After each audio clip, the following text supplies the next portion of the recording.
Welcome to Social Justice Paladin, episode 22, My Military Career. This will be the final installment, part 5 of 5, which is my last assignment to retirement. We're going to be beginning at Fort Meade, Maryland, and the time period is from August 2002 to August 2003. So the plan leaving Alaska was to get stationed in Washington, D.C., make a buttload of contacts, which, by the way, a buttload is an actual measure of weight, and then work those contacts into a cushy job after the military.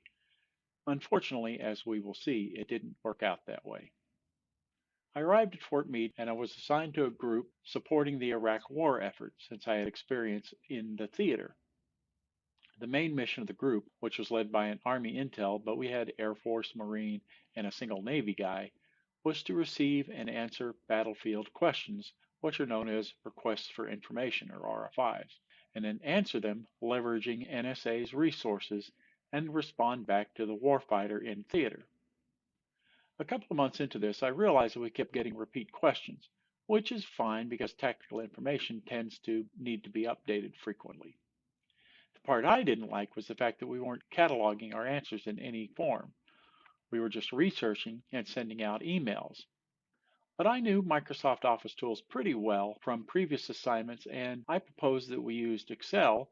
At that time, I didn't know Access well enough in order to keep track of prior RFIs, which would then cut down on the research time in order to answer them. And for thinking outside of that box, I got a commendation medal when the war was all done. After our group was disbanded, I was farmed out to the diplomatic corps for my last few months prior to retirement. Somewhere in there, all the sitting and staring at computer screens caught up to me. My intel lieutenant called me into his office and he explained that I needed to get under the max weight, which for my age and height was 194 pounds, and at that time was about 205, or they would have to begin proceedings to have me booted out. And I really tried to lose the 10 pounds, but I just couldn't get it below the 194. So I told the LT that I was ready to retire versus facing what's known as an unfavorable information file. However, one tiny thing tripped me up on the way out the door.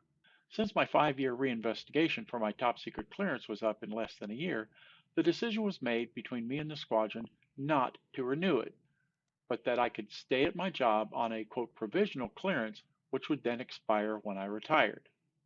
Which was okay since I had a job offer from the requirements branch. It was a GS-13 Step 6 position once I got my lifetime polygraph clearance updated for NSA. But to make a long story short, I never got the upgraded clearance. So then after I retired, I essentially became a man without a job, a man without a country. Nobody would hire me without a clearance, since a TS-SCI clearance would cost well over $100,000 to reinvestigate, including after the Patriot Act and 9/11. Working in the diplomatic corps, I sat next to a guy who weighed well over 300 pounds and was guaranteed that he made twice the money that I did. That dream popped. Then I had a spark of inspiration.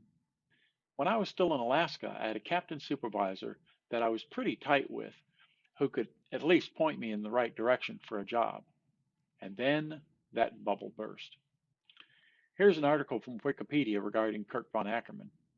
He was born circa 1966 and presumed died 9 October 2003. He was an American contractor who disappeared in Iraq in 2003. His family was given a, quote, presumption of death of a citizen abroad certificate 3 years later. He has not been officially declared dead.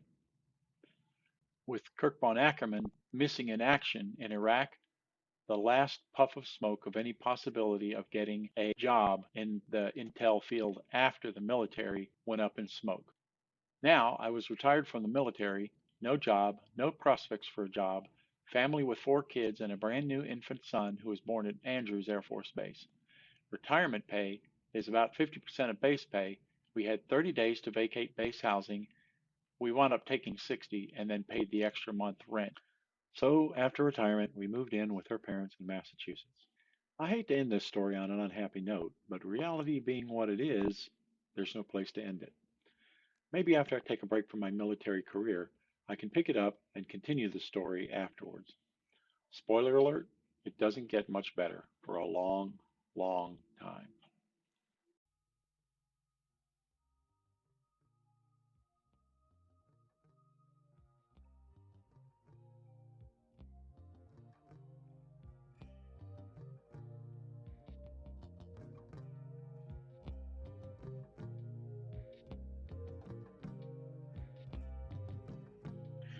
I was going to stop there, and I said I wouldn't include anything after the military, but I just couldn't end this series on a depressing note. Yes, we hit rock bottom after leaving the military. Yes, we had to survive on minimum pay, soup kitchens, and handouts. Yes, we had to live with our parents and in donated trailers for years. But we survived as an intact family. Now, that doesn't mean there was no trauma involved, and we're working through it all. I spent some time as a social work intern at the hospice ward at the VA. The majority of the patients were Vietnam vets who were there in their last few weeks of life. After the military, to avoid the pain, they poured themselves into a bottle, burned all their bridges, and proceeded to ostracize themselves from society. Now, bedridden, there were no visitors other than the doctors and nurses, and that guy who comes by 3 times a day to bring a tray of food, unless, of course, they were on a liquid diet. I would leave on a Friday and come back the following Monday, only to find out that they had passed away, going into the darkness, sad and alone.